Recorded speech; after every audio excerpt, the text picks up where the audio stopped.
Alaga ko sa bukirin, palaging sakitin. Baboy, kambing at inahin, kulang sa vitamins. Ngunit buti na lang may King's Vita Plus. Complete essential vitamins, probiotics, minerals. Iliparin ko ang hangganan ng langit upang ang tagumpay aking makakamit. King's Vita Plus, ang aking hari. Ngayon aking alaga ay laging healthy. King's Vita Plus ka na, King's Vita Plus ka na, King's Vita Plus ka na. Ilipanin ko ang hangganan ng langit upang ang tagumpay aking makakamit. King's Vita Plus, ang aking hari. Ngayon aking alaga ay laging healthy. King's Vita Plus ka na, King's Vita Plus ka na, King's Vita Plus ka na. King's Vita Plus ka na, King's Vita Plus ka na, King's Vita Plus ka na, King's Vita Plus ka na.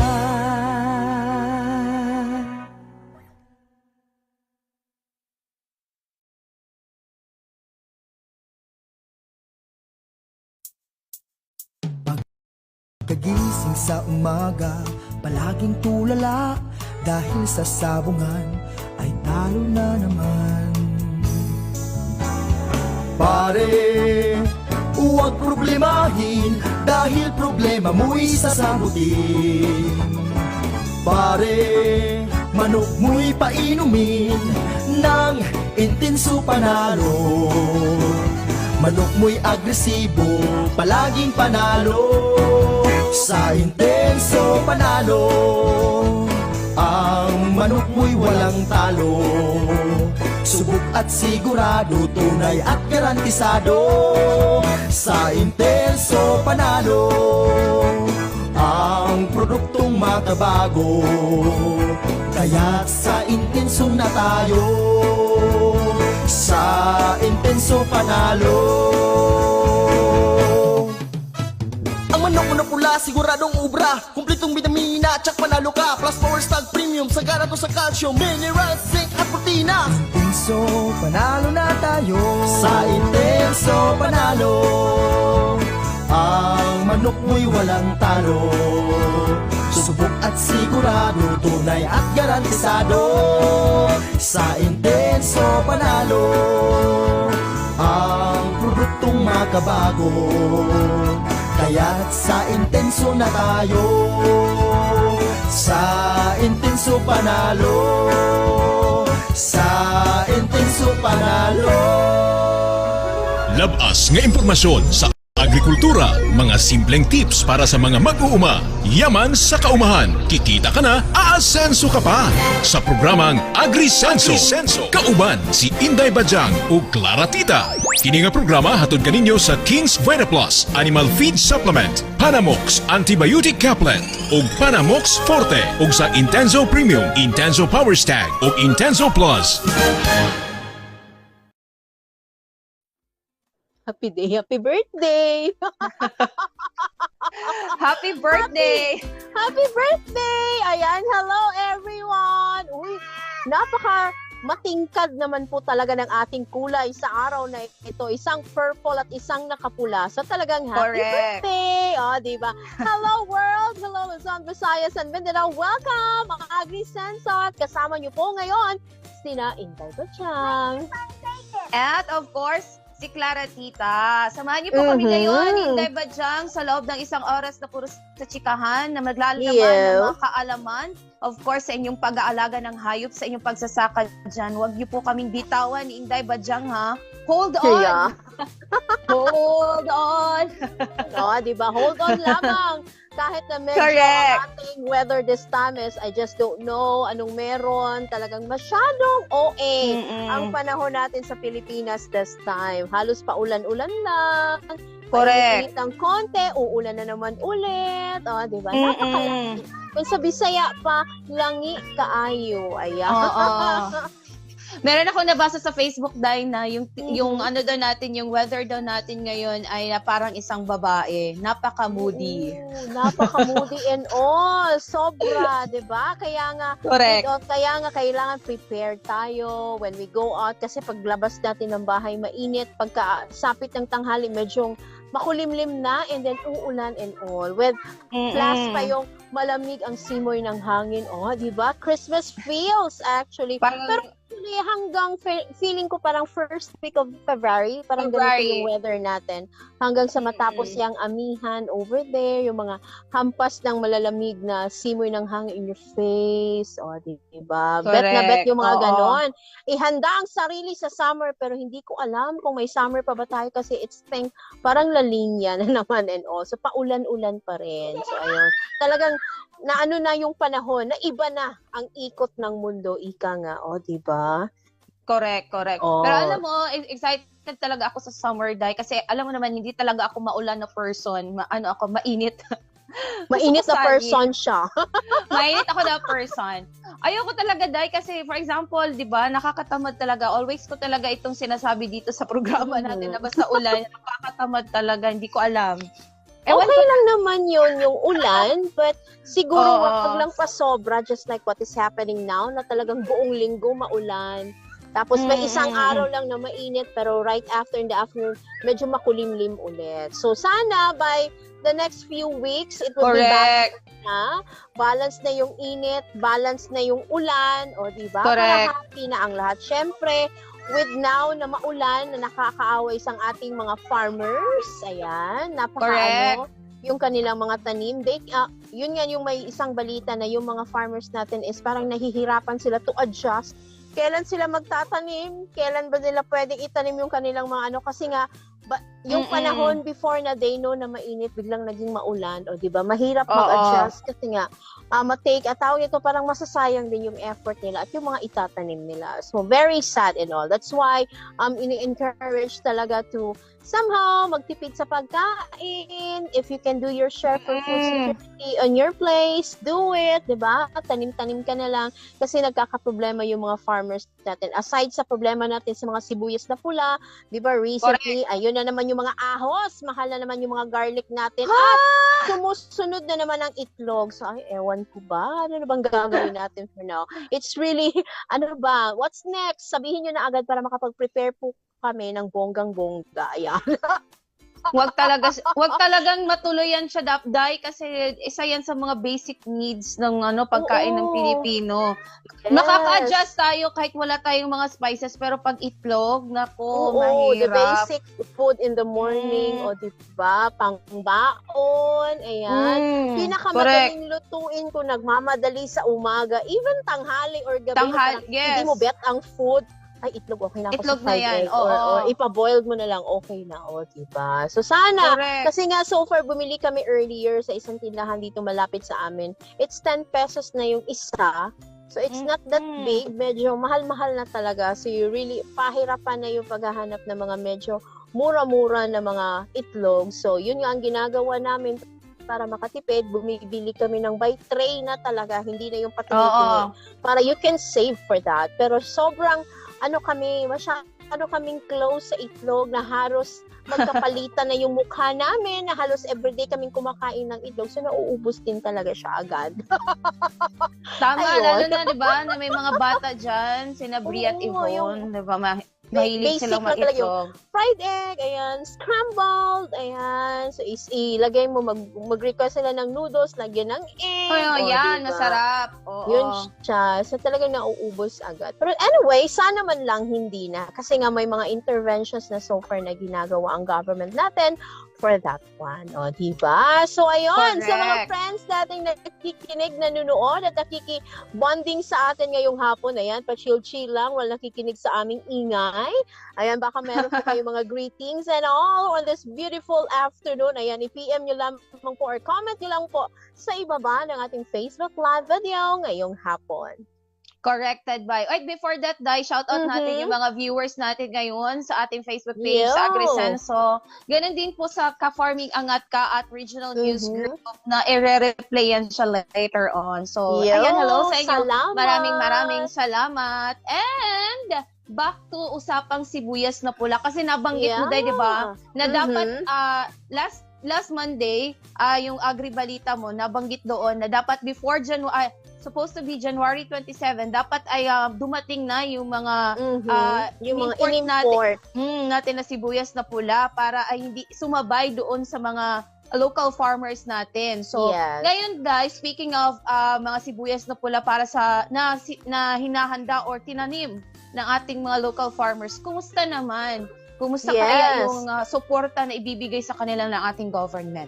So far this time, ang latest po sa ating sibuyas na pula kung saan plano ngayon ng gobyerno na tulungan yung mga growers po natin na mga red sibuyas. So yan po ang ating good news sa ating Agribalita ngayon kung saan bubuo na ng programa ang pamahalaan na tutulong sa mga magsasaka ng sibuyas upang mapataas ang produksyon ng mga ito na inaasahang magpapatatag sa supply at magpapababa ng presyo ng sibuyas na pula sa bansa. So ayon pa kay Pangulong Ferdinand R. Marcos Jr., ipatutupad ito ng pamahalaan sa pamamagitan ng pagdagdag ng lupain na tinataniman ng sibuyas. Kabilang rin sa mga hakbang na ito ang pagbibigay ng input sa mga magsasaka sa tulong ng Department of Agriculture. Ayon sa Pangulo, nananatili na ang problema ng bansa sa sibuyas ay ang kakulangan sa cold storage facility. Kailangan anya ng mas marami at mas matatag na cold chain ng bansa upang mamintina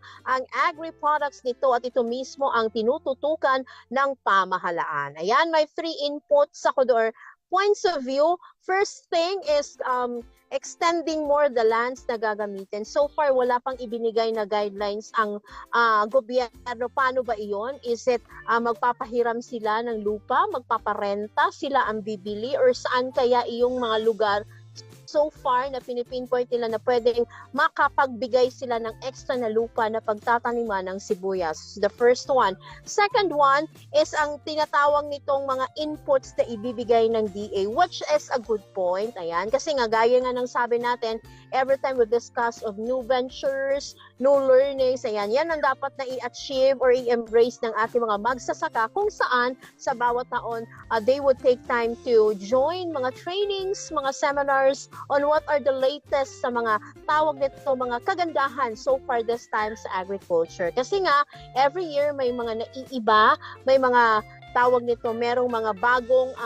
strategy, ayan, na ginagawa na pwede nilang mai-apply sa kanilang pagtatanim. And syempre, thirdly of that one is yung sinasabing kakulangan ng cold storage facility. So meron tayong mga cold storage facility, ang mga LGUs, ang DA itself ang nagpapatakbo, but then it's not that enough. Bakit kailangan ng cold storage facility? Kung saan, dito po nilalagay yung mga produktong na i-harvest at para hindi po agad-agad masira, dyan po nilalagak ng mga grupo ng mga magsasaka on their different areas. Here dito sa Davao, meron na tayong ganyan, diba? Kaka-open lang niya, in which open siya sa mga group of farmers, not only for Davao region, but also for the neighboring cities or municipalities or provinces na pwede rin gusto nilang maglagay ng kanilang mga produkto dito sa ating lugar.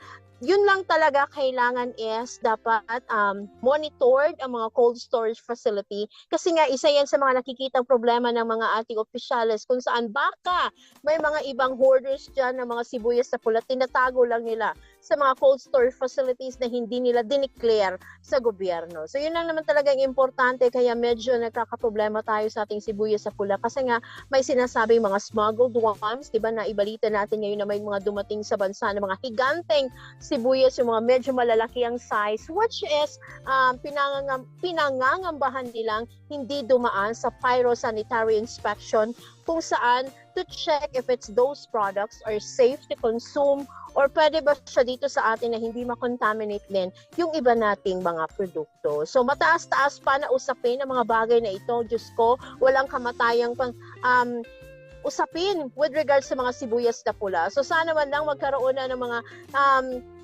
reasons to be happy ang ating mga mamimili. Ayan. Kay so far, with the Kadiwa stores, meron namang medyo mumura na mga presyuhan ng mga sibuyas na pula nasa sa 170 ang kilo. Hindi naman siya ganun kalakihan, yung maliliit lang. That's a good thing already. And syempre, may mga dumating na mga imports sa atin ng mga sibuyas naway makatulong na ito na ma-stabilize ang lahat. And syempre, makatulong na rin para po sa ating lahat ng mga consumers. Ayan! So yan po ang ating agri-balita ngayong araw, mga suki. Doon na naman po tayo sa ating Agri-Unique Chika. Latest tips mga hatid sa atin ni farming business at iba pa ni Sir Jid Daiklar. Anong latest mula kay Sir? Ayan, na-mute ako. Na-mute siya. Na-mute. Na-mute ako. Pero dahil, ano siya, Dayhab, tawag dito, meron kasi ako before tayo mag-proceed sa Agri-Unique Chika, meron kasi akong nabasa na article, mga blaan po dyan sa lugar sa may Magsaysay, Davao del Sur, ay nagtatanim pala sila dyan ng sibuyas na pula. So, meron akong nakita na, mamaya na, i-send ko na lang later on kay Kuya Billy. Sure. Para Actually, marami naman. May discuss natin, oo. Sure. Di ba? Marami naman tayong growers of sibuyas na pula. Yun lang talaga is hindi na ima-market ng sakto or yung kanilang mga items is just good for consumption lang nila or just for the community with them. So talagang hindi kaya to sustain the entire need ng isang komunidad o ng buong bansa. Ayan. So yun yung kanilang naging issue. Kaya nga, they are imposing. Gusto nila mag-import kasi kulang yung supply. So ayun na, nagrereklamo na yung mga growers natin. Kasi nga talagang almost half ang price ng mga imported na mga sibuyas na pula. So ang ating mga local ones is nasa medyo mahal na mga imported naman is almost half lang talaga. So, syempre, yung tao naghahanap ng mura, dun talaga sa mga mura na mga produkto sila. So, I just hope they can meet halfway to that one na hindi rin naman maagrabyado yung mga local farmers natin for it.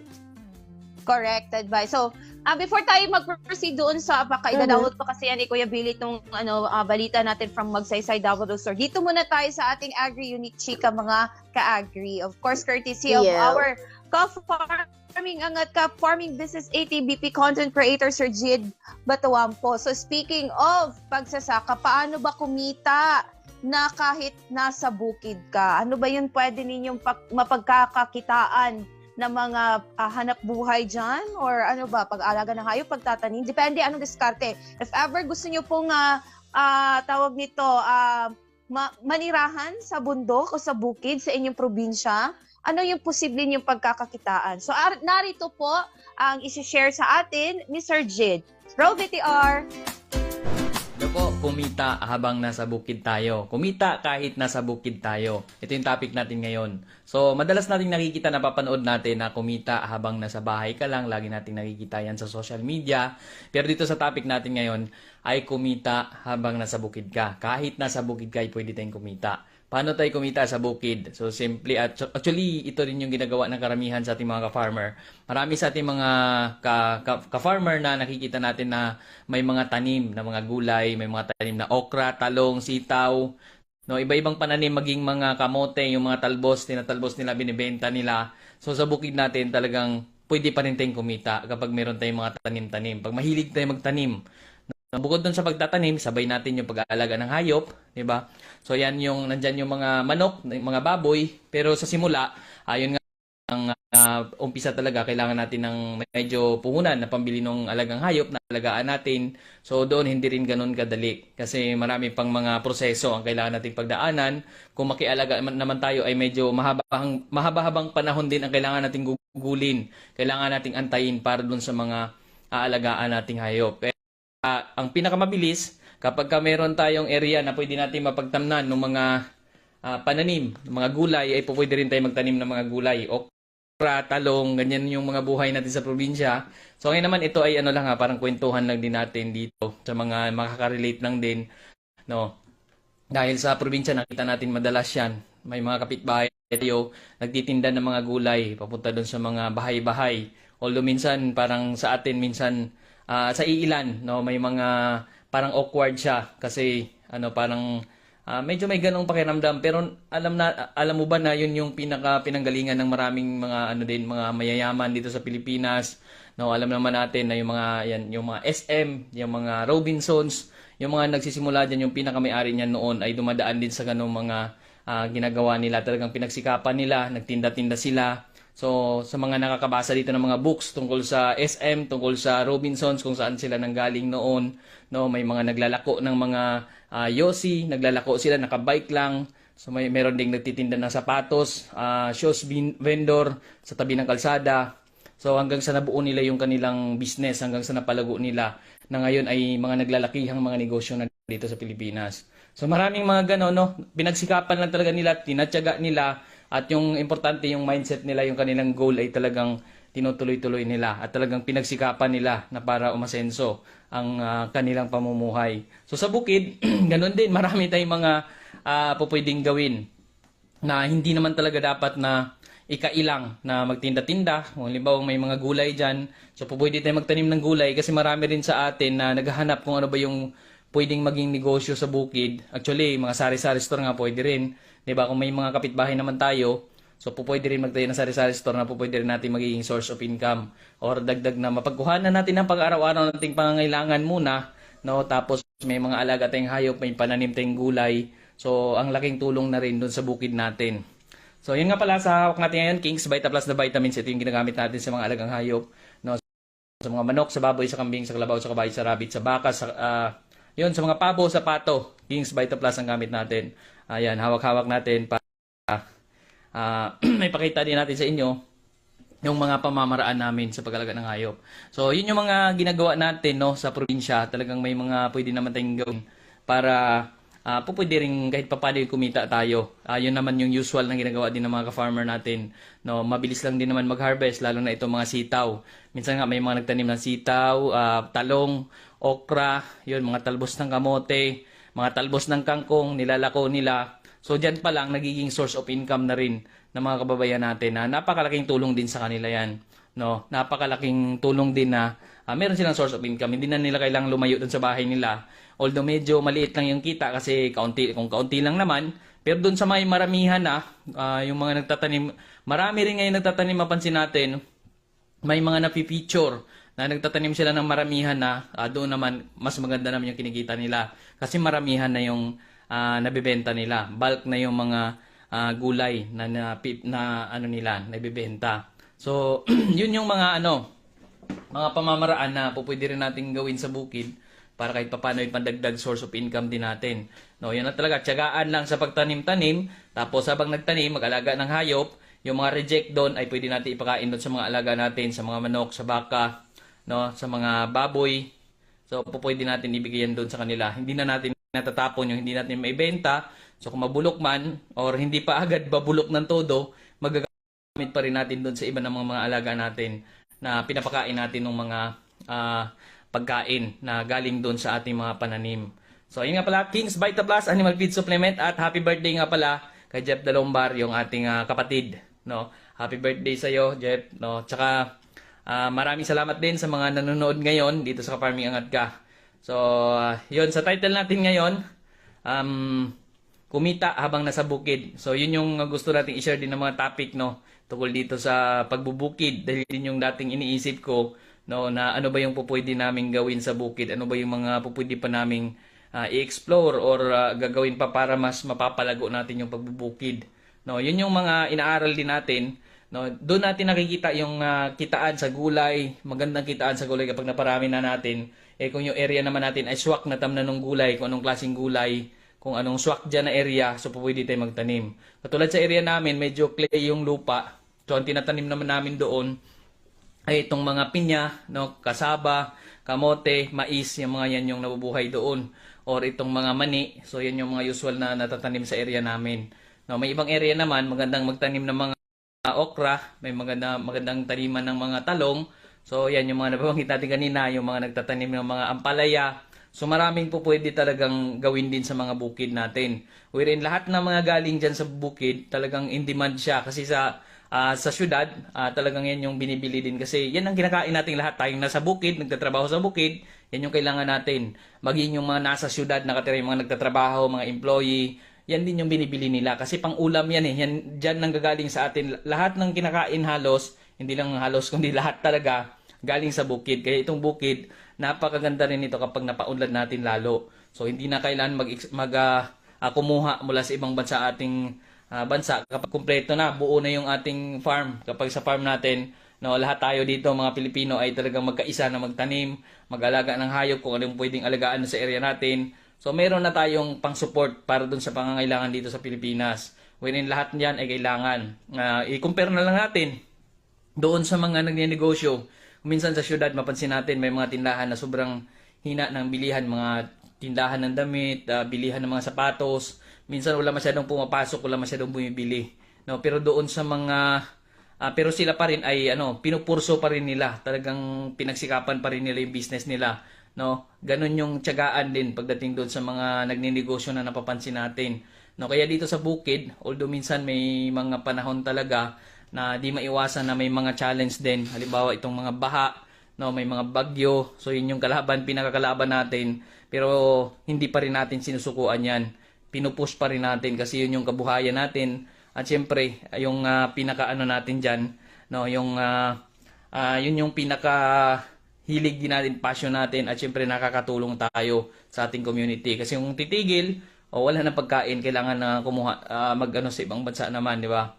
So, yun yung sa akin, pwede natin gawin na kapag nasa bukid tayo, actually, alam naman natin kapag nasa probinsya, marami din dyan, no, nakikiani ng palay, may mga nakikiani ng sa mga niyugan, tumutulong, no, iba-ibang diskarte rin, pero mahirap nga lang talaga na trabaho yon. Actually, dati nung medyo bata pa ako, yan yung iniiwasan ko rin, kasi sobrang hirap nakikita ko dun sa mga magulang ko, sa mga kakilala ko, na kailangan nilang makipag doon ng arawan para kumita, wherein napakaliit lang naman ng kinikita. So, sobrang mahirap din. Sa totoo lang, talagang mahirap yung ganon. No, pero talagang kakayanin. No, compared naman kung stress ka naman doon sa isang side mong trabaho, dito simple ang buhay, medyo mahirap pero hindi ka naman stress. Na-enjoy mo kasi marami kayo, team naman kayo diyan eh. No, masaya yung ginagawa nyo. So yun yung mga simpleng ginagawa din sa bukid para kumita. No, nakiki-intra tawagin doon sa amin. Tapos yung iilan naman, may mga nagninegosyo rin, mga maliit, mga simpleng negosyo na yung mga nagtitinda ng gulay na bagitan natin kanina. May mga sari-sari store, may iba naman nag-uuling. Yung uling naman yung ginagawa nila, binebenta nila. Uling ng uling ng baon ng niyog, may mga ganon.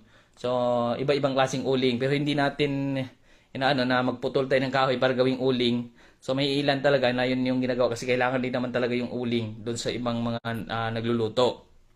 Pero sa amin kasi, ang uling sa amin yung galing sa baon ng niyog. Yun yung usual na binibili nila, bumibili sila ng niyog na parang 100 piraso, may presyo silang ganon. Tapos inuuling nila yan, tapos binibenta nila, tumutubo pa sila. Yung iba naman, nagkukupras na hinahati yung niyog. Pagkahati ng niyog, tinatanggal yung laman, tapos yung pinakabao niya, na meron pang, sa Bisaya kasi bunot tawag namin meron pang pinakabalat ng niyog. So, madalas yan, pinupuntahan ng mag-uuling, binabalatan nila yon, so libre na. Medyo tinatyaga lang talaga nilang balatan yung isa-isa para magkaroon sila ng baon ng niyog na gawin nilang uling. So may ganong mga nagninegosyo sa probinsya. Mga maliit na negosyo pero kahit papano ay nagkaroon sila ng pang-araw-araw nilang pangailangan. Meron silang naihahain sa mga hapagkainan.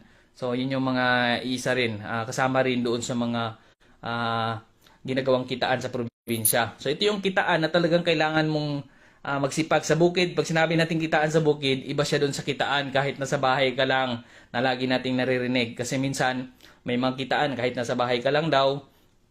Yung mga naglo-load, yung iba naman kailangan mo daw mag-invest. Minsan yung pag-i-invest doon ay hindi naman natin nasisigurado kung talagang yung pera nating nilagay doon ay safe or kung yung pera ba nating nilagay doon ay lalago. Pero pag sinabi natin sa bukid, kitaan sa bukid, pag doon talaga kailangan nating pawisan, no? Pinapawisan tayo, pero sure naman na kumikita rin tayo kapag nakikiuling tayo sa ganong klaseng negosyo, maliit na negosyo, no? So, pagka napalago naman natin 'yun, wherein kapag may goal ka rin kahit na sabihin natin na mag-uuling ka, kung napalago mo naman 'yun, magkaroon ka ng magandang connections, magkaroon ka ng maraming mga masusupply mo ng uling. So posibleng yan din ang ikalago ng pamumuhay mo. No, minsan nakikita natin ang liit lang na bagay, pero alam mo ba maging doon nga sa mga nagbabakal, hindi mapapansin natin sa mga kababayan din natin na nangunguha ng mga kalakal. So alam natin, napakasimple lang na trabaho pero maraming yung mayaman diyan. So may mga nakikilala ako, may nakakausap ako noon na dati silang nangangalakal, ang ginagawa nila tinutuloy-tuloy. Kung ano yung mga ginagawa ng mga pinagbentahan nila, ino-observe nila, no? Ino-observe nila hanggang sa in-apply din nila. So sa ngayon, sila na rin yung buyer ng mga kalakal na palago yung business, lumaki. So yung mayaman na yung may-ari. No, may isa akong kliyente din dati. Hindi ko lang banggitin kasi hindi ako nakapagpaalam sa kanila. So may kliyente ako dati na ganyan, na dati daw nagtutulak sila ng kariton, nangangalakal sila. Pero yung mga ginagawa nilang yon, ginagawa nilang inspirasyon hanggang sa napalago nila, no, nag-business na rin sila ng ganun, na namimili na rin sila ng kalakal at binebenta naman nila. Dinadala nila sa ibang bansa. Maraming mga may mga proseso silang ginawa, no, sila na mismo ang nagproseso ng mga produktong nabibili nila. So syempre yumayaman sila. So isipin na natin sa ganyang kasimple, mga kalakal, napapalago nila yung pamumuhay nila. So maghintay sa bukid, malaki ang chance din sa atin. So kailangan lang din natin na talagang tutukan din. Kaya minsan kung anong passion natin, doon tayo. Kung ano yung hilig natin or ano yung mga doon sa area natin, anong malakas, saan tayo malakas, saan yung interest natin mismo, kung anong parte ba anong parte ba o nasa farming ba, yung pag-aalaga ng hayop ba yung interest natin. So yun yung bigyan natin ng buhusan natin ng ating focus para mas lalo nating mapalago. Iba rin kasi kapag yung natin, interest natin mismo yung ating gagawin, kasi kapag gusto natin, ipupush natin yan. Kung meron man tayo nasasalubong ng mga challenges dyan, gagawa tayo ng paraan para ito'y ating mapalago. So may mga ganon talaga, may kanya-kanya tayong linya. Diba, pansin natin yung iba, may business na sila, tapos may iba silang business, pero yun yung hilig nila. Tapos nag-business sila sa bukid, farming sila, nag-alaga sila ng baboy. Doon naman ay ang problema, nalugi sila. Kasi nagbayad sila ng tao, nagbayad sila ng nagpagawa sila ng piggery, bumili sila ng biik, bumili sila ng feeds. So lahat binili nila, lahat binayaran nila. Niyari naman, mahal ng bilihin na pakain sa baboy nila, tapos naibenta nila ng mas mura naman yung bili, so hindi naman sila kumikita. So may mga ganon, or nagbabayad pa sila ng tao. So yun yung problema din kapag business yung gagawin natin instead of yung passion mismo ang gagawin nating business. So parang magkaiba rin kasi siya na ang papasukin natin is para lang kumita compared doon sa papasukin natin siya dahil nandun yung interest natin at para doon tayo kumita. So yun yung sa akin, ito ay sarili ko lang din na opinion, no? Kasi yun din yung mga natutunan natin maging sa mga nababasa natin mga books tungkol sa business, kaya ito sinishare ko rin. Kasi may nakikita tayong malaking butas dito sa farming. Malaking butas na pwede natin gawin na mapapaunlad natin itong farming. Diba? Kasi alam naman natin, no, yung mga pag nasa syudad tayo, kapag nasa kumpanya tayo, pansin natin, no, kapag tayo employee, naranasan natin sa mga kumpanya, up and down din yan. Minsan maraming kliyente, minsan kaunti, pero tinatyaga, hinahanapan talaga ng paraan ng mga boss yan para magkaroon sila ng kliyente para tuloy-tuloy pa rin yung kanyang business at tuloy-tuloy na masuportahan niya pa rin yung mga employee niya kasi ang dami nang umaasa sa kanya. So dito sa farming, no, tulad na nabanggit natin, ito ay napaka-in-demand na mga produkto dito sa farming. Pagkain, no, pangangailangan talaga siya. Kaya malaki ang chance na mapapaunlad natin ito. No, marami din medyo nahihirapan sila halimbawa doon sa pagsisimula kasi kailangan ng puhunan at kailangan tutukan at sa simula hindi ka naman talaga makikita diyan, no? Halimbawa nag-alaga ka ng baboy, alaga ka ng manok, alaga ka ng kambing, nag-uumpisa ka pa lang. So syempre minsan nag-upgrade ka pa lang ng mga pabahay, minsan nagsisimula ka sa kaunting puhunan, maliit na pabahay or konti lang, iilan ang alagang hayop, gusto mo paramihin pa yon, so hindi ka pakikita doon kasi pinaparami mo pa lang. Kung meron mang lalaking kambing, halimbawa binibenta mo, yun ay ginagamit mo pa rin naman para doon pang upgrade or pambili ng mga feeds, pambili ng mga gamot, pambili ng mga vitamins. So sa umpisa wala ka talagang kikitain, no? Kaya kailangan din kapag gano'n na mag-farming, mas maganda na kung meron tayong trabaho, isabay muna natin. Habang tayo nagtatrabaho, no, sa umaga, pagising, pakainin natin alagang hayop, ipastol natin. Na dapat may masisilungan din kasi yung kambing kapag biglang umulan, so kawawa naman kung ipastol lang natin doon, biglang umulan tas wala namang kukuha, or kapag meron na tayong mapagbilinan ay okay lang. Tapos pagkatapos natin ipastol, so trabaho tayo, pag uwi naman ng hapon, kunin na naman natin, medyo dagdag lang talaga sa trabaho. Marami rin tayong mga nakakausap na ganyan. Meron nga rin isang teacher na nag-comment sa atin dito na ganun din daw ang ginagawa niya. No, nag-alaga siya ng mga hayop tapos nagturo siya. Sa umaga daw, gising siyang maaga. Tapos pinapakain yung alaga niya. Tapos paghapon naman pag-uwi, yun daw yung inaalagaan niya naman. Wherein sa Sabado at Linggo daw, yun yung mga kasakasama niya lagi, yung mga alagang hayop. Na talagang nai-enjoy niya yung kanyang pagpa-farming. Nai-enjoy niya, parang yung stress niya nawawala, lalo na kung nandun na siya sa mga alaga niyang hayop. Kausap niya na, inaalagaan niya na, pinapastol niya na, binibigyan niya ng mga pagkain. So, nakaka-enjoy din kasi ito. Kaya, ayun, no? Maganda kapag gano'n, isabay natin sa trabaho muna habang tayo farming. Kasi mahirap kapag magsimula ka pa lang, i-full time mo agad, medyo alanganin talaga. Kasi minsan kapag wala ka ng ibang source of income, ibenta mo, so wala na naman, balik ka na naman, hanap ka na naman trabaho. Kasi wala na eh. Uubos na eh. Kailangan mo naman kumain araw-araw, kailangan mo ng panggastos. So, syempre, kailangan talaga may other source of income kapag nag-uumpisa pa lang. No, kapag napalago naman, at naparami mo na, at tingin mo talaga ay stable na talaga yung magiging income mo dyan, at ang target mo ay gusto mo mag-focus na talaga, eh yun, po pwede na. Kasi alam mo na na-try mo na mismo eh. Mahirap kasi kung sa umpisa pa lang medyo nabigla ka pa lang, medyo mahirap din kasi mataas din ang risk. No? Maliban na lang kung talagang risk taker ka. Kasi marami rin naman ang nagre-risk talaga sa farming. Kaya lang, yun nga lang, hindi natin masisigurado 100% na tuloy-tuloy na talagang kikita ka kahit nag-uumpisa ka pa lang. So, yun. At ang isa rin sa nagiging challenge dito sa farming ay yung pagkakasakit ng mga alagang hayop. No? So, yun din yung mga nagiging challenge din sa amin noon na ginagawa natin ng solusyon. Wherein ito na yung hawak natin, King's Vita Plus Animal Feed Supplement. Ayan, ito yung ginagamit namin na vitamins para sa mga alaga naming hayop. Dahil ito ay meron ng multivitamins, minerals, amino acids, electrolytes, essential elements, calcium, B3, enzymes, probiotics na pinagsama na sa isang powder na nandito sa King's Vita Plus. Within isang pakete ng King's Vita Plus, pwede natin ihalo ito sa isang sako na feeds. Kung nag-feeds man tayo or dun sa tubig inumin nila, isang kutsara, halo natin sa 4 na litro na tubig, yun na yung pinapainom namin sa mga alaga naming hayop. Everyday kami nagbibigay nito sa mga alagang hayop. Wala siyang overdose, kaya safe na safe siya. Kung mapasobra lang, siyempre mapapagastos ka rin, mapaparami yung bili mo kasi napapasobra. So, yun na lang, sa amin, yun yung pamamaraan namin ngayon para mapalakas ang immune system nila. Sa akin naman, actually para sa akin mas nakakatipid ako ngayon na nag-vitamins ako. 'Di ba? Kung isipin natin, paano ka nakatipid? Nagbayad ka pa ng vitamins, nagdagdag ka pa ng gastos.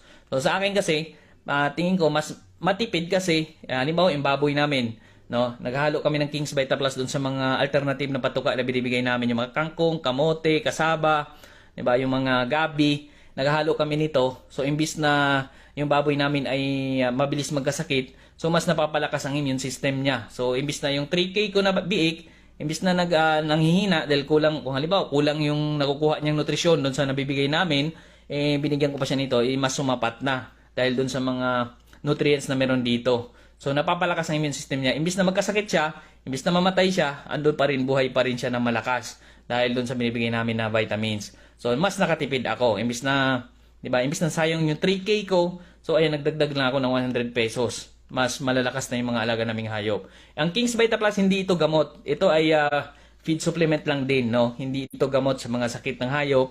Ito feed supplement lang din para mapalakas ang immune system nila. Parang tayo lang din na nagba-vitamins, 'di ba? Batsin natin tayo, nagba-vitamins tayo para lumakas din yung immune system natin, malug tayo.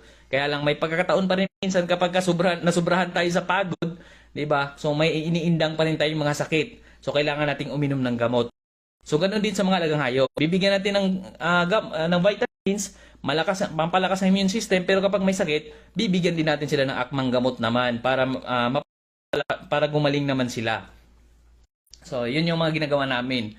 Wherein doon sa mga nagtatanong din ng pampurga, no, kapag may mga alagang hayop tapos may mga sakit, ang problema minsan may mga mapapayat, 'di ba? So kapag gumaling na 'yan sa amin, pinupurga din namin. Kapag napapansin namin na mukhang may bulate, no, pinupurga namin yan ng worms to go naman ang pampurga na ginagamit namin. Worms to go, pwede siya purga sa manok, sa pabo. Ang pagpurga naman nun, ginagawa namin siya tuwing hapon na. Pag-uwi ng mga manok namin, pag-uwi ng mga pabo, tuwing hapon na para pagkapurga nila, andun na, nakatambay na sila sa bahay nila, doon na sila nakapasting nung buong gabing yun. Kinaumagahan, pwede na ulit silang kumain ng mga pagkain nila. So, yun yung brand niya, Worms to Go. Dahil ang Worms to Go, meron siyang Albendazole Plus Praziquantel. Kaya yun yung ginagamit namin pampurga. Doon naman sa mga gamot, discuss na rin natin. Share ko na rin dito yung mga ginagamit namin para isang anuhan na rin. Kasi yun din yung mga problema ng karamihan. No, pag nag-alaga tayo ng manok, minsan napaparami na natin, nagkasakit. So, sayang din naman. So, kailangan pa rin natin ng gamot. No, ang gamot na ginagamit namin dyan, Panamox Forte. Panamox Forte, meron na siyang 4 na sangkap. Powder siya. So, wala lang akong stock. Powder siya na meron na siyang amoxicillin, Tylosin, paracetamol at carbocysteine. No, nandoon na lahat. Kaya kapag may mga sakit yung mga manok namin, mga sisiw namin, binibigyan namin agad ng Panamox Forte. Kapag may mga sipon, laway-laway, bulutong, halak, kuraysa, fall cholera, pag mga ganyang sakit ng mga manok namin, binibigyan namin agad ng Panamox Forte. Panamox Forte, water soluble siya na hinahalo namin siya doon sa tubig, inumin nila up to 5 days. No, doon sa mga sisyon. Kapag malalaking manok, up to 7 days. Meron ding Panamox Caplet kapag naman yung mga manok na nakatali. No, marami nga mga nag-aalaga ng manok panabong kapag may mga sakit yung manok nila. Yun naman yung Panamox Caplet binibigay nila. So, ito ng tablet yun na pinapainom nila doon sa mga manok. No, so yun yung mga pamamaraan din nila na para gumaling yung mga alagang mga manok. No, so may mga ano na ngayon, may mga technology na pwede natin magamit sa mga alagang hayop kapag may mga sakit. So hindi tulad noon na medyo nahihirapan tayo lalo na wala tayong access doon sa mga expert na pwede natin mapagtanungan. So sa ngayon naman, marami na nandyan na, nakaabang na yung mga vitamins, mga gamot na nabibili natin sa mga Agrivet stores, no? Meron din sa Shopee. Actually, King's Vita Plus, dito sa amin, available din siya. Pwede kayo mag-PM sa amin sa mga nais din sumubok. No? Available din ang King's Vita Plus dito. So, yun, pwede nating palakasin na ang immune system ng mga alagang hayop gamit ang mga makabagong mga pamamaraan din. Dahil marami sumuko, maraming mga nalugi, maraming umayaw na dahil doon sa mga pagkakasakit ng alagang hayop.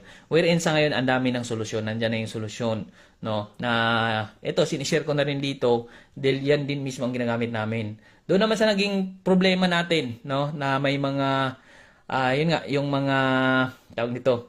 Doon naman sa mga problema natin sa pagkain o patuwa ng alagang hayop na sobrang gastos. So sa amin naman, actually halos lahat yata ng mga sinishare kong video, no, may mga ganun, sinishare ko yung mga ginagamit naming pampatuka. So yun yung mga Madre de Agua, mga Napier grass, kangkong, kamote, kasaba, gabi. Yung kasaba, gabi, mas maganda lutuin natin yun. Or kailangan nating lutuin yun, kasaba at gabi.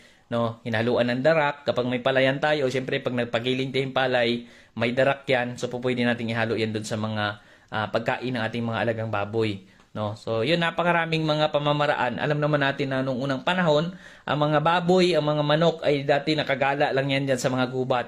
No, nung pinakaunang panahon pa ng nung pinakasinuunang panahon, 'di ba? So alam natin na yung mga alagang hayop na yan ay pwede rin kumain ng ganung klaseng pagkain. Lalo na yung mga native, yan yung mga sanay na sila kumain ng mga damo. Sa amin nga, kapag nakapunta ka sa mga area sa mga bukid, katulad sa amin, may mga baboy nakatali lang sa ilalim ng mga puno at kinukuha na ng kangkong yan dun sa may mga sapa. Tapos, yun lang yung tinatadtad, hinaluan ng darak, hinaluan ng niyog, yun yung kinakain ng mga baboy. No, maraming mga pamamaraan. Kung mapansin nga natin, may nag-comment nga isang beses nabasa ko rin. No, taka siya na dito sa Pilipinas daw, namang problema tayo sa pagkain ng mga alagang hayop dahil sa mahal ng gastos. Wherein sa mga napanood niya daw mga video sa ibang bansa, wala daw silang kagastos-gastos kasi mga tanim lang din nila yung pinapakain nila. Tinatanim lang daw nila yung pagkain ng mga alagang hayop. So, ganun yung sa atin, ganun din yung ginagawa namin sa ngayon. No, na kung ano yung available kasi hindi naman din namin kaya na mag-alaga ng maraming hayop o mga baboy. No, kung talagang mag-pure kami. Alam naman natin, pag nagpalaki tayo ng baboy, no, sa mga biik pa lang, pinapalaki natin yan. Kapag umabot ng 4 months yan, gagastos ka na dyan ng halos mga 3 sakong feeds. Magkano isang sakong feeds? Kung yung presyo ng baboy, 3,000 na bili mo, yung feeds na gastos mo, nasa 5,000. So, nasa 8,000 na yung magiging puhunan mo, bawat isang baboy pa lang sa loob ng 4 na buwan. So, sobrang laki ng gastos. Sa amin, ilang inahin namin. Kung inahin pa yan, na tinutuloy-tuloy na naka-feeds, so malaki talagang gastos. Kaya doon sa mga namimili ng mga baboy, huwag natin baratin yung mga nagbebenta. Kasi talagang di natin alam yung pinagdadaanan na hirap din dyan sa pag-alaga ng baboy, yung laki ng gastos din, no? Yun yung yun yung sa akin yun yung binibigyan ko solusyon sa ngayon doon sa mga alaga naming hayop na nagbibigay kami ng mga alternative na available na lamang sa paligid namin. Tinatanim na lang din namin, no? Kasi hindi kasi kaya talaga na mag-pure sa amin. Ako hindi namin kaya kasi nga sobrang malaking gastos noon. Yun na lang doon sa mga bago naming alaga, halimbawa sa pabo, makikita ninyo, nagbibigay din kami ng feeds kasi kaunti pa lang sila. Paano pag naparami na sila? Kaya sa ngayon, noong kanina lang, nag-order na rin ako ng Asola Pan. Asola Pan, yung trapal siya. Yung trapal kasi na yon, ang gagawin natin doon, lalagyan siya ng tubig, tapos lalagyan siya ng mga dumi ng kalabaw, dumi ng baka. Huhugasan mo na yon, tapos yung matitira, yun yung ilalagay doon sa pan. Tapos lagyan siya doon. Mga tuyong dumi yun galing mga pinupulot na natin, mga tuyong dumi ng baka, ng kalabaw. Yun yung magsisilbing abono ng asola. Magsisilbing pataba ng asola. Yung ihalo namin sa tubig tapos sabay lagyan ng asola. Kaya nag-order na ako kanina na for delivery na siya papunta ng Dipolog. At maghahanap din tayo ng azola kasi sa amin sa ngayon wala kaming available na azola. Maging yung pinsan ko na nagalaga ng manok, wala na rin siyang mga azola. Kaya ayun, kailangan natin magtanim ng maraming azola. At kasabay doon, tanim din kaming mais. Kasi yun yung magiging pang-support naman namin doon sa mga alaga naming pabo, mga manok, mga pato, no, mga itik. Kasi tulad na nabanggit natin, habang tumatagal kapag nag-alaga tayo ng hayop, mas mapapagastos pa tayo sa feeds. Kasi habang tumatagal, lumalaki sila, dumadami sila. Ngayon ang pabo namin nasa ilang piraso na. Nagsimula kami sa, ang pinaka-umpisa namin is 7. Nadagdagan ng isa. So isa lalaki, tapos 8 babae. Ngayon nasa na siya, mga 40 plus na, ang alam ko 40 plus na yung mga pabo namin ngayon kasama yung mga sisiw, no? So mabilis lang din siya na parami. Yun ang problema namin kapag dumami na sila ng dumami, yung patuka. Kaya kailangan magdagdag ng mga magiging source ng pampakain sa mga alagang hayop. Kailangan talaga planuhin din once na gumawa tayo ng ganitong klaseng farming, although medyo backyard farming pa lang ito kasi kaunti pa lang naman yung alaga namin sa baboy namin. 5 inahin pa lang naman yon, no? Kailangan din natin paghandaan once na may plano tayo, paghandaan din natin yung mga magiging future nating magiging problema, no? Kasi kapag hayaan lang natin mangyayari niyan, pag kinapos na yung mga pagkain niyan, so magkakasakit, sayang naman yung pinaghirapan natin nung umpisa. So, kailangan ituloy-tuloy, kailangan nating paghandaan yung mga pagkain. Pag nagkasakit sila, kailangan alam natin kung ano yung gagamot sa kanila, no? Sa ngayon pala, meron kaming challenge din dito sa mga manok namin. No, may marami ring mga nag-comment diyan, no, mga nagtatanong na kinakain ng mga manok yung mga itlog nila. No, ang ginagawa naman naming solusyon doon, bumili ako ng mga fake eggs. Pinapalitan ko para pangkati na lang doon sa mga pugad ng manok. Bumili ako sa Shopee, mura lang naman pala. Fake naman siya, fake eggs, tapos ilalagay namin doon sa mga pugad para kunwari akala nila itlog pa rin sila doon. So babalik pa rin sila mga itlog. So yun yung mga ang ginagawa namin. Tapos yung mga itlog nila, kinukuha namin yun, tinatabi namin. Sabay, ini-incubate yun. Kaya lang, ang challenge na naman namin ngayon, itong brown out. Panay brown out na naman sa amin. So, minsan, pagka, medyo nag-aalangan kami. Nasira na naman yung incubator na ginamit namin. So, ginawa na naman namin, niluto na lang yung itlog, pinang-ulam na lang para di masayang. So, yun. At ngayon, ang ginawa ko, nag-order ulit ako para dun sa incubator para ma-repair ulit. Para tuloy-tuloy ulit na incubate na namin. May isa kong plan na isi-share ko rin, no? Ang plan ko naman isa para hindi siguro kainin yung itlog kasi minsan may ibang manok Yung inahin na nangingitlog, okay naman, hindi niya kinakain. Ilang may ibang manok na lumalapit kinakain. So ang gagawin ko, yung mga maglilimlim na manok, no, ikukulong ko na lang siya sa kulungan. Doon na lang siya maglimlim sa loob na lang, tapos bibigyan na lang siya ng pagkain. Yun yung target ko, yun yung maging solusyon ko dun sa nagiging challenge namin sa mga manukan namin, no? Ganun sa mga pabo, may challenge din tayo ngayon, no? Meron kaming mga itlogan ng pabo. Itong mga pabo kasi hindi sila nangingitlog doon sa nilalagay natin pugad, di ba? Kapag may pabo tayo, nilalagay natin yan, maglalagay tayo ng pugad doon sa bahayan nila. Pero maraming mga nagpapabo na problema din. Kasi itong mga pabo, matigas din ang ulo nila. Hindi sila nangingitlog doon sa mismong pugad na nilalagay natin. Pumupunta sila doon sa mga malalayo, sa mga damuhan, doon sila nangingitlog. Kaya kailangan din natin silang tingnan-tingnan kung saan sila banda tumatambay. Tapos yun, ang ginagawa lang namin, kung saan sila nangingitlog, dinadala namin yung itlogan doon. Yung ginagamit kasi namin itlogan is pabilog. Gulong siya na malalaki, mga gulong ng mga malalaking sasakyan. Tapos ano siya, nakahati. Tapos yun yung pabilog siya. No, paikot siya. Parang yung banga, alam mo yung banga na gawa sa gulong na banga. Pabilog na wala lang siyang, ayan, may bukasan lang siya. Tapos doon sa ilalim yung mga manok. Yung mga pabo doon ang itlog. So yun, nailipat-lipat namin kahit na medyo tag-ulan eh hindi naman masyadong nababasa. So kung yun lang, ang kailangan natin lagyan natin ng ng bubong-bubong pa no. Minsan yung mga ginagamit naming pambubong, yung mga yero na mga sobra-sobra. So yun yung nilalagay namin na pambubong naman doon sa bahayan ng pabo na pinaglalagyan namin ng pabo. Kasi tulad na nabanggit natin, diba, nililipat namin yung pugad. Kung saan sila nangingitlog na damuhan, doon namin dinadala yung pugad. Tapos lalagyan na lang ng bubong-bubong para hindi mabasa kapag umuulan. No? So kaya lang, may challenge kami na 8 yung itlog ng pabo, nagiging 3 na lang ng ilang araw lang. So posibleng may nangangain na naman yung itlog. So sana hindi yung pabo. Yun yung talagang na naman. No? Actually dito sa farming kasi di tayo mahubusan ng challenge Kailangan natin maghanap talaga lagi ng solusyon. Hanapan natin ng diskarte. So ang ginawa ko doon, nag-order na naman ako sa Shopee. So hindi na naman matatapos ang gastos.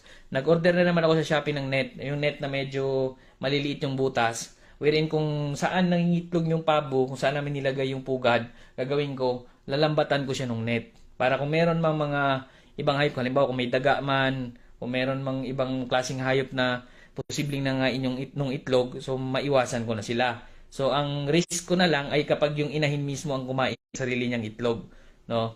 So other option na noon is incubator na talaga. So yun yung ginagawa ko ngayon, no? So bumili ako ng net na maliliit saka itong azola pond, no? Saka itatarget natin na yung azola is mapalago. Kapag napalago na, may itatry din ako. Makita nyo sa iba pa naming video, meron tayong area na may mga tubigan doon sa bandang kulungan ng mga kambing, sa kulungan ng mga baboy. No, may tubigan doon na area, gagawin ko, baka doon ko expand yung mga azola, paramihin. Kasi kailangan talaga natin ng pampakain sa mga alagang hayop. Kasi kung wala tayong pampakain, gagastos tayo ng mga 5,000. Doon sa mga alaga naming hayop ngayon, monthly, mababa na yung 5,000. Hindi pa kasama yung pagkain ng baboy. No, kapag pure feeds na ibibigay namin sa kanila. Wherein, kapag may tanim-tanim na kami, no, sa ngayon naman ay may tanim kami, so hindi na kami gumagastos na ganun kalaki. Medyo depende na lang kung gusto namin bumili, nagmahal yung feeds. Kaya sabi ni Mama, wag na tayong bumili ng feeds para babaan na nila yung presyo. Hindi naman talaga nila babaan yun kasi marami pa rin bibili. So, hindi na kami nabili ng feeds. Ang ginawa lang namin, yung darak, tsaka yung mga pagkain na available na doon, yung mga tinatanim namin. Yun yung binibili namin sa kanila. Tapos yung mga leftovers sa mga palayan, kapag sa area natin ay may mga palayan tayong nakikita, matalas yan pagkatapos ng harvest, may naiiwan dyan ng mga leftovers, yung mga nilipad, no, na palay, mga nilipad na palay, yun yung kinukuha namin. Pandagdag na rin yan na tinutuka-tuka ng mga manok doon sa loob ng kanilang kulungan, mga pabo. Actually, pati gansa ngay, pati itik, gustong-gusto pa rin nila yon. No? Tsaka yung mga bahaw sa kusina, huwag natin itapon, pwede natin ibigay sa mga alagang hayop. Kung hindi pa naman panis. No? Yung bahaw lang naman na hindi na talaga nakakain. Yung mga matigas na kanin, mga dikit-dikit na kanin. So, yan ang ginagawa namin. Kung anong mga leftovers, walang kaming natatapon. No, lahat ng mga galing sa kusina namin, na ibibigay pa rin namin sa mga alagang hayop. Maging yung mga gulay, mga balat ng gulay, tinatadtad, pwede pa rin ipakain sa mga alagang itik, pwede lutuin. Diba? Maging mga kangkong ay pwede rin. Kapag pinapalaki pa lang naman natin yung mga itik namin. Ang challenge na lang namin is kapag lumaki na yung mga itik, at kapag sa panahon na manghihitlog na sila, so syempre doon kailangan ng sapat na talaga na pagkain para sila ay sapat na nutrisyon ng pagkain. Although ngayon, sapat pa rin naman ang pagkain na bibigyan natin.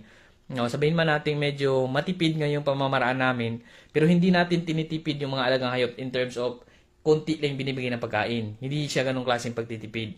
Nagtitipid tayo, pero ang ginagawa natin, nagsipag tayo, nagtiyaga tayo sa pagtanim-tanim para meron tayong ikapakain na sapat sa kanila para hindi na natin kailangan pang kuhanin sa bulsa natin na bibili pa tayo or kuhanin pa sa bulsa natin yung pera para bumili pa ng mga pampatuka doon sa mga bilihan ng patuka ng alagang hayop.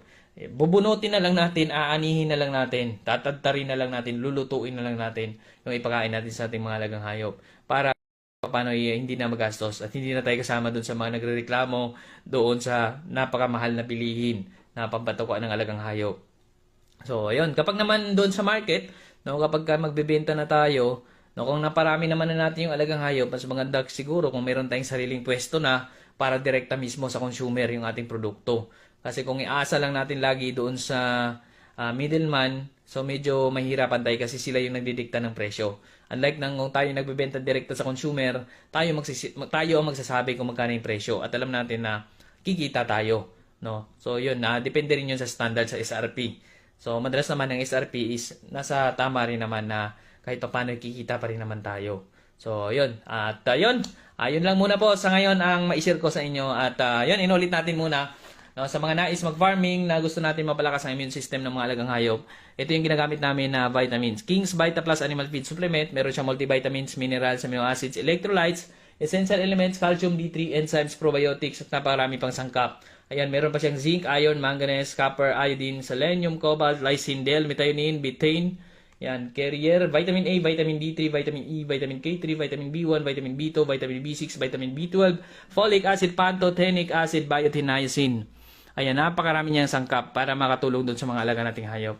Yan, King's Vita Plus Animal Feed Supplement. Ito ay nabibili sa mga aggregate stores nationwide, sa mga poultry supply nationwide, no, sa Luzon, Visayas, Mindanao. Pwede tayong magtanong-tanong dyan sa mga aggregate stores sa area natin. Dahil ngayon, nag-expand na rin ito lalo. Mas maraming aggregate na available itong King's Vita Plus. No, kaya subukan natin. Or kapag wala tayong mahanap pa rin, so pwede rin kayo mag-mensahe sa amin dahil available din ang King's Vita Plus online, cash on delivery via LBC. So, ayun. No? So, sa mga nais sumubok, subukan nyo na rin. King's Vita Plus Animal Feed Supplement. Ito ay rehistrado sa Bureau of Animal Industry sa numerong VDA-PM 18099. Kaya tiyak tayo na yung mga ginagamit na sangkap dito ay pasok mismo sa standards ng Bureau of Animal Industry. So, yun lamang po muna sa ngayon. Maraming salamat po. At yun nga pala, basahin natin itong mga nag-commentary. Kay Farming Torgo Marites, sila po. Maraming salamat po sa panonood. Ayan, may questions pala dito. Good PM, Ka-Farming from Sierra Madre. Hello po, Ka-Farming Torgo Marites. Maraming salamat po. Ayan, so maraming salamat po Ka-Farming Angat Ka, Farming Business at iba pa content creator Sir Jid sa iyong napakagandang topic for today. O diba? Basta matyaga ka lang, masipag ka sa inyong bulubundukin. Sa inyong bundok, sa inyong bukid dyan, no? Magtanim ng magtanim, o diba? Maraming lupain doon na pwede ninyong pagtamnan ng mga kamuting kahoy, mga talbos ng kamote, mga tinangkong, kung dito pa sa amin, mga okra, talong, o diba? Pwede yan na pagkakakitaan. So, ayan, magnakulang kayo ng mga gulay sa poblasyon. I'm sure na meron po talagang bibili sa inyong mga gulay. So, ayan, bukod po dun sa pagtatanim, pwede rin po kayong mag-alaga. Ano ba to? Mag-alaga ng inyong mga manok dyan. O, mga pato, bibe, o ano pa. So, diba? Yung gaya na sinabi sa atin ni Sir Jid na dati noon, wala naman talaga silang pambili. Pero yun nga, nag-caretaker sila. Sila yung nag-aalaga ng mga hayop ng kanilang kakilala. At nang nanganak ito, ay yun ang pinagbabayad sa kanila. So doon na ang time na sila ay nagkaroon na ng kanilang inaalagaan na hayop. So depende talaga yan sa inyong mga diskarte. Depende talaga yan sa mga dapat ninyong maisip, o diba? Para sa inyong pag-asenso dyan sa inyong bukid, sa inyong probinsya. So, ay, nakakatamad talaga pag wala kayong ginagawa sa bukid. Lalo na, okay lang sana kung marami kayong pera. Pag yan, yung pera ninyo naubos na sa kakabili ng inyong makakain. O, ayan. Hirap na hirap talaga. So, mabuti na meron talaga kayong makukuha na pagkain dyan sa inyong bakuran para naman ay makasave kayo sa inyong mga gastusin. So, ayan. For more inspiring stories po, for more parang kumbaga motivational sa inyong pagsasaka, for ma-inspire kayo sa pag-aalaga ng hayop, i-follow nyo po ang Facebook page ni Ka-Farming Angat Ka, and at the same time, si Farming Business ATBP. So follow, i-like, and i-share nyo po. At ganun din po dito sa ating programa, dito po sa ating Facebook page, ang Agrisenso sa Agrikultura. O ayan. So yan po ang ating Agri-Unit Chika for today. I hope na meron po kayong mga natutunan. And speaking of that, Kuya, na-download mo na ba yung mga sibuyas? Naitanim mo na ba siya? Nakain na ba yun and all? Kasi gusto ko talaga. Yan, Oo. na-try ko siya. Ayun, napaka-cute. It's the Murag siguro, sinasabi yung mga Bisaya Native ata na mga yun? native na Native sibuyas na pula. Oh, I ayan. was checking the comments, it's around 300 ang kilo, o Kilo. diba? Oo. So, medyo mura talaga siya as compared to what they're saying na 600, o diba? So, for those who are watching us right now, you can check the Facebook page of Sir Jonas Solotario Alingay Jr. Parang he's into with DA. He is an agricultural technologist sa LGU sa nasabing lugar. So, ayun. So, binisita nila, chinek nila yung mga sibuyas na pula ng mga farmers doon at yun, harvest time na nila. Pero may nabasa ako within a week pa daw bago ipamili, ayan, or kasi nga para siguro linisan pa. I don't know what they have to do. After a week pa daw pwedeng ibenta. But then if you want to try, Diyos ko, ayan, if you want to buy more, ayan, yes po. Yes, yeah. Ayan, i-check nyo lang po yung Facebook page ni Sir, ayan, para makita nyo Correct. po yung details. This is look, ang mga Blaan farmers po ito dyan sa may Sitio Tapikong, Bakungan, Magsaysay, Davao del Sur. Na kapag harvest po sila ng 300 kilos na sibuyas na pula. Pulang sibuyas. Pero makikita niyo naman sa sibuyas ni Tatay na hindi siya masyadong malaki, nasa medium, small to medium size yung kanyang mga sibuyas. Pero carry na rin yun siya, 'di ba? Yung 300 kilos niya na harvest ay kumbaga itinanim niya yan siya sa 200 square meter na lupa nila dyan sa may Sitio Tapikungan, sa may Bakungan ng Magsaysay, Davao del Sur. Itong Bakungan isa ito sa mga grabing naapektuhan sa malakas na lindol during 2019, I think, dyan po sa may Magsaysay, Davao del Sur. So, I think unti-unti nang nakaka-recover yung ating mga farmers dyan kasi nga, mostly dyan sa area sa Bakungan, yung mga area sa mga bundok na part dyan sa Bakungan ay affected talaga sa lindol. Marami po yan siyang mga damages. So, hindi agad na makakapagtanim yung ating mga farmers kasi nga, delikado pa during that time So ngayon, it's 2023, 2022. So I think ay bumalik na ang ating mga farmers dyan sa may Bakungan, Magsaysay, Davao del Sur. So good thing. Sabi dito dayon na halos 3 months niyang inalagaan. So 3 months ang pala yan siya dyan. 3 months. So with that 3 months, hindi siya ganun katagal. Pero you have to consider sa mga abono, o di ba? Gagastos ka rin. Meron pa yung abono, no? Yes. Ano pang mga pwedeng gawin and all. Tapos timing ka pa talaga with the season na hindi dapat ma-wash out ng baha or what. Hindi overwhelming yung tubig, siguro pa hindi malatain. So marami kang considerations right now. I-share ko siguro yung parang may nabasa ako about the earth na medyo may isang axis ang earth ay parang may isang part siya na umiikot again to parang iba yung ikot niya as compared sa usual ikot. Iniisip ko paano kaya yun? So parang may ibang lugar na iba yung takbo ng kanilang mundo. Basahin ko pa siya kasi talagang naguluhan ako at hindi ko naintindihan. Ayan. It's so technical, ano ba yan? And all, di ba? So ang daming mga ganap sa mundo ngayon, hindi lang talaga mga sibuyas ang iniisip ng mga tao. May mga mga ganap ayan sa ibang mga aspeto ng ating buhay. Ayun. So syempre, right now na medyo focus talaga tayo with which is our basic needs. Yun talaga importante. You learn how to value more farming. Yun talaga yung urban gardening, yung nasa likod bahay nyo lang, pwede sa mga plastics and all, pakonti-konti lang naman, diba? Kasi nga ang suggestion, kung mahalang sibuyas na pula, pwede naman yung scallion, yung sibuyas na dahon. Ano yung sa water, ano nyo lang siya itanim ng pakonti-konti. Dadami din naman. Pwede naman siya as a spices o mga condiments pag nagluluto ka. Masarap pa rin naman, diba? So, hindi ko lang makita ano yung difference. Pero meron kasi talaga mga specialty na mga lutuin na need talaga nila ng mga sibuyas na pula as ingredients. Pizza, yan. Mas mahal ang scallops. Mas mahal ang scallops sa scallops. Diba? Ang pangit naman ng inyong beef steak or pork steak kung wala kayong sibuyas na gagamitin. Yung inyong mga pizza. Correct. Ayan, diba? Need yan ng mga sibuyas. Ano pa ba? And many more. Ayan, and many Correct. more. So, kailangan talaga, at least man lang, mapatapos na yung scenario na ganyan, ng mga reklamong mataas ang presyo. So, meet halfway na lang siguro pag nakapag-harvest na talaga totally ang mga local farmers natin. We can say, ayun, pakonti-konting makakabangon na po ang lahat for that one. Ayan.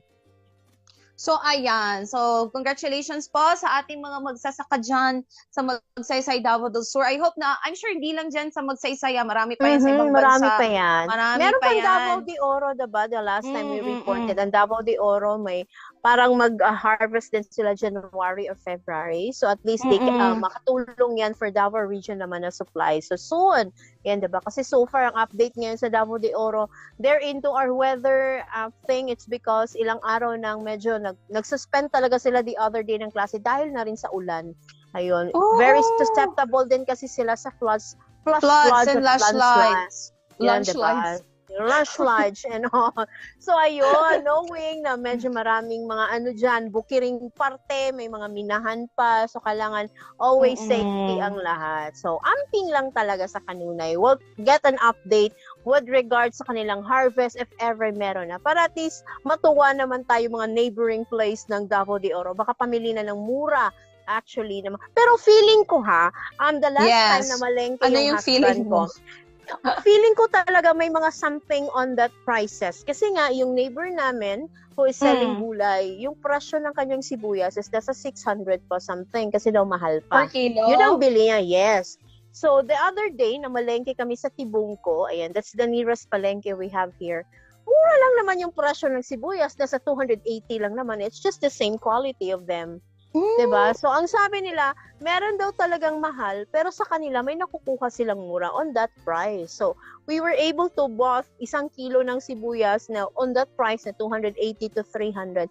Na ang rami na yun. Okay naman siya, hindi naman siya lata. Hindi na siya ganun kalakihan, but then still, that sibuyas na magagamit mo sa yung pagluluto. So, that's what will matter. Hindi ka na mamimili ng malakihan talaga na sizes. Yung tamang-tama lang naman, diba? So, you can really say na talagang merong gumagalaw or nakikimagic ng prices ng mga produkto natin right now. Probably, isa din yan with that garlic. Ayan, sinasabi yun naman yung problema. O baka may nagtatago naman ng mga ahos dyan sa mga itlog ulit. O diba? May mga magic na naman siguro. Ay, nako, baka sumakit na yung mga tiyan natin dyan, ha? Huwag yung masyadong itodo, okay? Kalma lang, Bakit kaya magmamahal yung yung itlog na marami namang mga tawag nito, nag-aalaga ng manok. Na kulang daw sa supply. Ang dami naman sigurong manok, 'di ba? Hindi naman naubos ang mga manok. Yung and all. Sa mga manok pa lang ni Day, di pala lactated chicken, manok tambay. Ang dami na kaya. Ang dami, daily pa. Meron pa siya mga balot, mga penon. Correct. Diba? Oo. So you can't really say na magkukulang yung tapos marami pa silang mga parokyanong namimili na talaga ng manok kasi gusto rin talaga mag-alaga pa ng mga manok. So why not? I think, yun lang siguro talagang kailangan tutukan ng gobyerno. Those people behind, yung mga sinasabi nilang mga smugglers, yung mga things na yung nakikisakay sa issue, diba, ng panahon. So, feeling nila, ay, eto, dito na naman tayo. Ay, Diyos ko, kaloka kayo. Ay, ewan ko na lang talaga sa inyong lahat. Bahala kayo sa inyong mga buhay. Ay, nako, bawang pala yun. Sorry, nakamute ka. Yung mga ahos dyan ay bawang or garlic. Garlic na lang talaga para mas madali. Sorry, friend! Iba talaga. Yung parang confident kami na nagsasabi ng ahos, pero yung iba siya bawang pala talaga siya. Sorry po. Ay, hindi naman. Yan kasi, parang nalito sila ngayon dahil, no? Yung ahos kasi dito sa yung Bisaya, yan siya. So, bawang po yun. Yan po yung tinutukoy namin ng bawang. So, yung Bombay po is yun po yung sibuyas pula dito sa mga taga-Bisaya. Yes. Basta mura siya. Pero sa Bisaya kasi sibuyas Bombay. Bombay, oo. And iba din yung alam nila na Bombay dyan. Oo. Yung mga naniningil kada umaga na maaga pa. Ayan. Ayo, diba? Mayong buntag na maningil niyo. Diba? Kawawa naman. Kawawa naman. Sila yung mga yung mga naniningil na grabe yung pasensya kasi araw-arawin talaga sila yan. Araw-arawin, pero it's so funny of them, ha? Kasi nga may nagpunta dito sa amin, dalawa sila mag-asawa. They offered us Gusto ba daw naming umutang? Utang kayo? Ay, hindi kami umuutang. Pwede cash Kasi na rich lang. kami. Oh, pwede cash kasi they're showing it parang blanket or something. It's very beautiful. Pwede cash lang pagkuha siya. Hindi, utang lang talaga. Ay, tsaka ha. Ayaw nila tumanggap ng cash kasi utang lang talaga. So, if you have to compute, so iba yung amount daw kasi pag cash is medyo konti lang daw yun. Yes. Konti lang yung kikitain compared sa utang, it will take ilang araw. I-compute po talaga medyo malaki yung patong. So, cash lang, wag na yung utang. So, ayot. Hindi talaga kami nagkaintindihan. Umuwi sila kasi cash talaga yung gusto namin for that thing. So, marami silang suki nearby to us. So, di ba, makikita mo talaga yung daily na lang. Napaka-busy day. Sana next time, magpautang sila ng sibuyas na pula. Why not? Baka marami rin mag-avail. Di ba? Hindi lang mga things. Correct. And all. Diba? So, ayan. So, ayun na ha. So, sana man lang, we're few days from now, we can see a goodness o medyo may improvement na sa presyohan po ng ating mga basic commodities dyan po sa merkado. Ayun. Good luck po sa ating lahat. It's Corrected by. So, ayan, speaking po sa ating mga partners dyan, sa ating mga magsasaka, meron din po kaming isi-share sa inyo ni Inday Bajang na mga perfect partner rin sa inyong pagsasaka, lalong-lalo na doon sa mga nag-aalaga ng hayop. Dahil meron po kaming mas pinalakas na suporta para sa inyo. Yun po ang mga produktong may puso para sa ating mga backyard racers, sa ating mga magsasaka. Unang-una po, dito ay ang King's Vita Plus Animal Feed Supplement. So, the number one animal feed supplement. Now, of course, ito po ay number one animal feed supplement na rehistrado na tatangi at unang local feed supplement na rehistrado po sa Bureau of Animal Industry. So yan po ang ating King's Vita Plus Animal Feed Supplement. Ibig sabihin na ang mga proseso sa paggawa at ang mga sangkap na ginamit dito sa paggawa ng King's Vita Plus ay napakaligtas gamitin at very effective po para sa inyong mga alagang hayop. So ayan po ang ating King's Vita Plus Animal Feed Supplement. At doon naman po sa ating mga magsasaka dyan, sa mga nag-aalaga ng manok na nagkasakit, huwag niyo pong ihawin. Meron po tayong Panamox Couplet at Panamox Forte. So ayan po, nasa screen, yan po ang ating Panamox Couplet at Panamox Forte na very, very effective po doon sa inyong mga manok na may sakit. And para po sa ating mga pare dyan na gusto ng magandang conditioning formula para sa inyong mga manok panabong, huwag niyo pong kalimutan ang ating Intenso Premium, Intenso Plus at saka Intenso Power Stag. Ayan po ha, nasa screen natin yung Intenso Pari. Mga pare. Mga pari. Ayan. Hi mga pari. Mga pare pala, mga boss natin dyan sa Roweda. Yan po ang ating Intenso Plus, Intenso Premium at Intenso Power Stag para po ay ready sa laban ang inyong mga alagang manok panabong. Corrected by. At speaking naman sa ating mga the best pampurga sa inyong mga alagang manok, andyan po ang ating Worms to Go. Kitang-kita nyo na naman sa ating screen.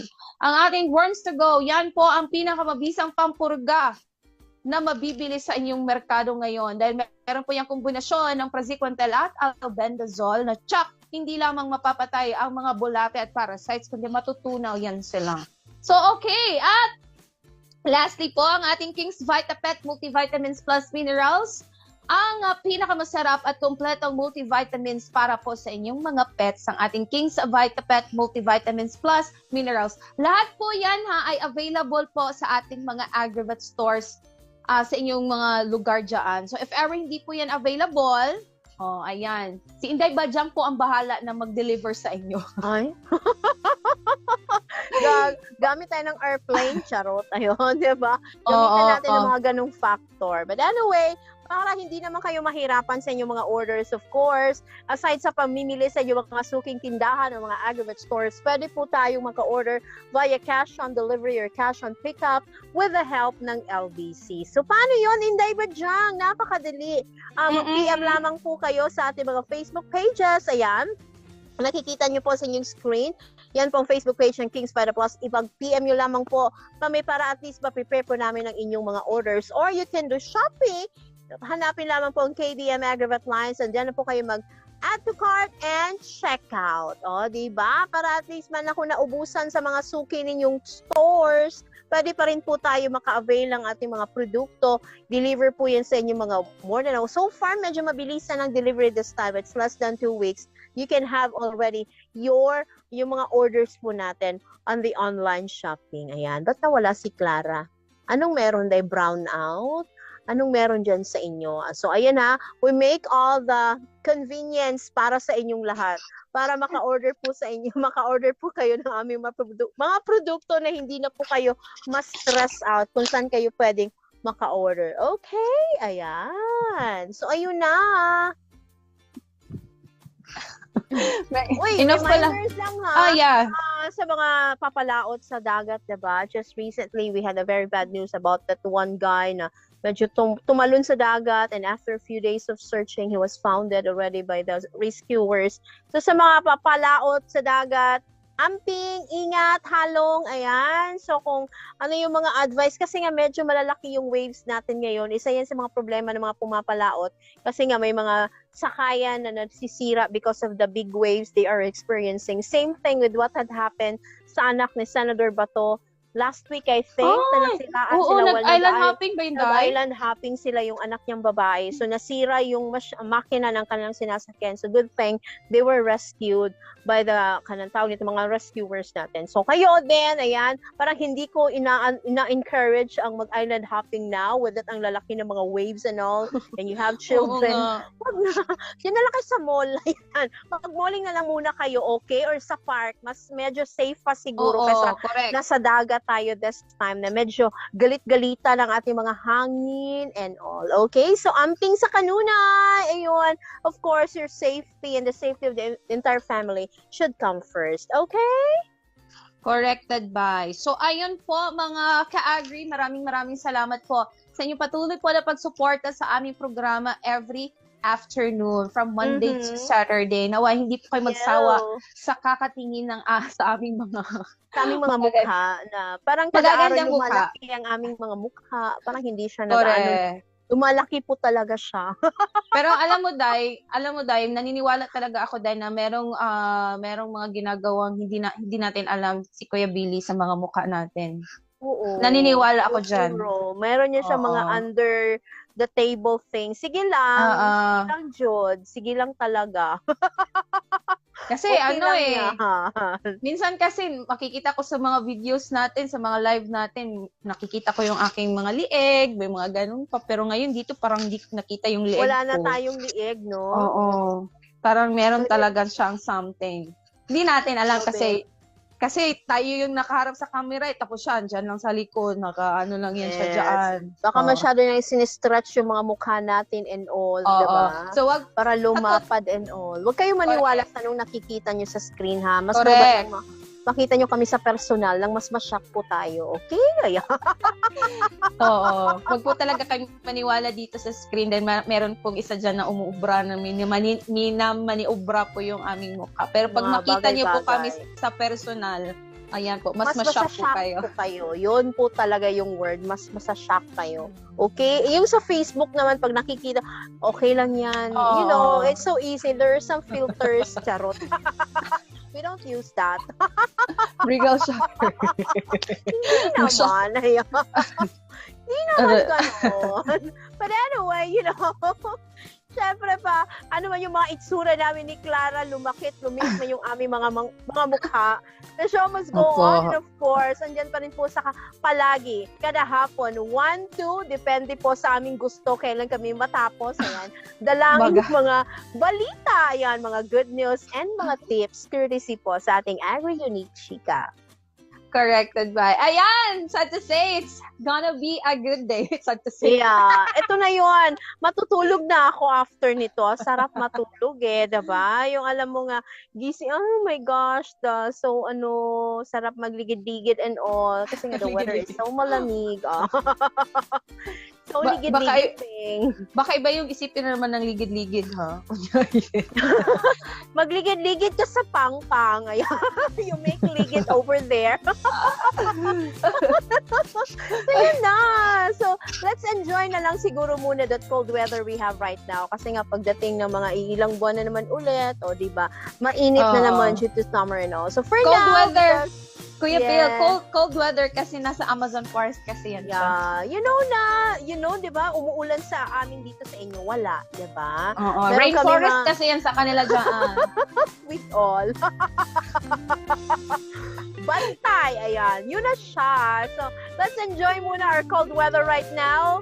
Dose of your vitamin C, times 2 nyo na para hindi tayo magkasakit. Okay? Bawal magkasakit with all. Anyway, maraming salamat po. Bukas ulit! Of course, sa ating chikahan ng bonggang-bongga, kasama nyo po kada hapon. Ito po pala si Inday Badya. Malamig Wag mo yan ano. kasi rainforest yan sa kanila. Huwag kang mag-alala Kuya Billy, malamig pa rin yan sa kanila kasi rainforest. Yeah. You know what? Kahit na sobrang lamig yung anak ko nagre-request ng aircon. Diyos mio. Ang lamig-lamig na. Talagang, nanay, aircon. Ang problema mo na. Gastos mo Sana na ka. all. Ibenta kaya Sana kita na. all. Ibenta at pakupsan.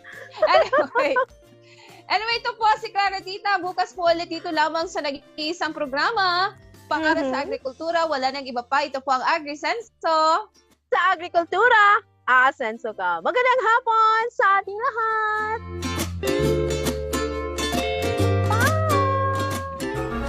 Labas nga impormasyon sa agrikultura, mga simpleng tips para sa mga mag-uuma. Yaman sa kaumahan, kikita ka na, aasenso ka pa. Sa programang AgriSenso, kauban si Inday Badyang o Clara Tita. Kini nga programa hatod kaninyo sa King's VitaPlus Animal Feed Supplement, Panamox Antibiotic Caplet ug Panamox Forte ug sa Intenso Premium, Intenso Power Stag ug Intenso Plus.